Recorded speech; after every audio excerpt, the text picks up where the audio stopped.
People love saving money. They treat it like a financial superpower. Skip the coffee, cancel subscriptions, buy generic brands, wait for discounts. Track every dollar, and look, discipline matters. Living below your means matters. Not wasting money matters. But somewhere along the way, people started believing something dangerously incomplete. That if you simply save enough money, wealth will eventually happen. And that's where the problem begins. Because saving money can protect you from being broke without ever making you rich. Those are not the same thing, not even close. Imagine two people. Person A saves aggressively for 20 years, cuts expenses, avoids vacations, never upgrades anything, keeps piling cash into a savings account. Person B saves too, but learns how money actually grows, owns productive assets, understands investing, builds income streams, uses time as leverage. 20 years later, both worked hard. Both were disciplined. But their lives look completely different. Why? Because effort isn't enough. Where your money sits matters. How your money behaves matters. And most importantly, whether your money is working or sleeping. Here's something most people never think about. Money has enemies, and one of the biggest enemies is invisible: inflation. You don't see it. Nobody sends you a warning email. No dramatic headlines pop up on your phone saying, "Your savings quietly lost purchasing power today." It just happens. Slowly. Silently. Relentlessly. The same $100 that bought a full cart years ago might barely fill half a bag today. Prices rise. Housing rises. Healthcare rises. Education rises. Insurance rises. Life rises, but your savings account still crawling. And that's the uncomfortable truth. If your money grows slower than inflation, you're not moving forward. You're falling behind in slow motion. But people don't notice because the number in their account keeps increasing. 10,000 becomes 12,000. 20,000 becomes 25,000. Feels like progress. Looks like progress. But purchasing power tells a different story. You didn't just need your money to survive. You needed it to outgrow reality. And this is where traditional money advice starts breaking down. Because the classic formula sounds safe. Study hard, work hard, save hard, retire someday. But modern economics changed the game. The cost of living accelerated. Asset prices exploded, and wages? Not always keeping up, which means relying on saving alone is like trying to win a Formula One race on a bicycle. You'll be moving, you'll be sweating, you'll be trying your absolute best, but the system you're competing against is operating at a completely different speed. Think about wealthy people for a second. Do they save? Of course. But is saving the main engine of their wealth? Usually not. Their wealth comes from ownership. Ownership of businesses. Ownership of investments. Ownership of assets that can grow while they sleep. That difference matters more than most people realize. Because there are only so many hours you can work. Only so much spending you can cut. Only so much toothpaste you can squeeze out of the tube. But scalable assets, they don't care whether you're awake. They don't ask for overtime approval. They don't stop because you're tired. And that's the shift many people never make. They spend their entire financial life optimizing scarcity instead of building growth. More budgeting apps, more expense tracking, more guilt over small purchases. Meanwhile, the bigger question goes unanswered. How do you make money produce more money? Not tomorrow, not magically, but consistently. Because wealth creation is not just about defense, it's offense too. And here's where some people misunderstand the message. This is not an argument against saving. Saving matters. Emergency funds matter. Financial stability matters. You shouldn't invest rent money. You shouldn't gamble your grocery budget. You shouldn't ignore basic financial security. But treating saving as the final destination, that's the trap. Saving is the foundation, not the entire building. And foundations alone don't create skyscrapers. Think about it this way. Imagine planting seeds. Saving is collecting seeds. Important? Absolutely. Necessary? Yes, but if you collect seeds forever and never plant them, nothing grows. No tree, no fruit, no forest. Just a bigger pile of unused potential. That's what happens when money stays permanently trapped in survival mode.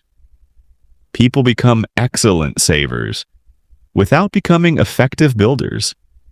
And once you understand that, your entire relationship with money starts changing. Here's something people rarely admit. Saving money feels productive. It feels responsible. It feels safe. And that's exactly why so many people stay there. Because saving gives you certainty. You know where your money is. You can open your banking app, see the balance, feel in control. But growth is uncomfortable. Investing doesn't always move in a straight line. Businesses can struggle, markets can fall, opportunities can fail, and human beings naturally avoid uncertainty, even when uncertainty is the price of long-term progress. Think about how many people leave money sitting idle for years, not because they have a master strategy, not because they ran the numbers, because they're scared. Scared of losing money, scared of making mistakes, scared of doing something unfamiliar, which is understandable. Nobody wants to work hard for money and then watch part of it disappear. But avoiding all risk creates its own risk, a quieter risk, a slower risk, a socially accepted risk, the risk of standing still, and standing still financially can be expensive. Very expensive, because time changes everything. Prices change, technology changes, industries change, entire economies change. And if your money never adapts, eventually reality catches up. That's why financial education matters more than most people realize. Not because everyone needs to become a stock expert. Not because everyone needs 10 businesses, but because understanding how money behaves changes how you behave. You stop asking, how can I save another $10? And start asking, how can I increase my earning power? How can I build ownership? How can I create leverage? Those questions change lives because there is a limit to cutting costs. You can only shrink your life so much. You can cancel subscriptions, cook at home, delay purchases, negotiate bills. And those things can help, but eventually, you hit a wall. You can't budget your way into unlimited wealth. At some point, growth has to enter the conversation. More skills, more income, more assets, more systems.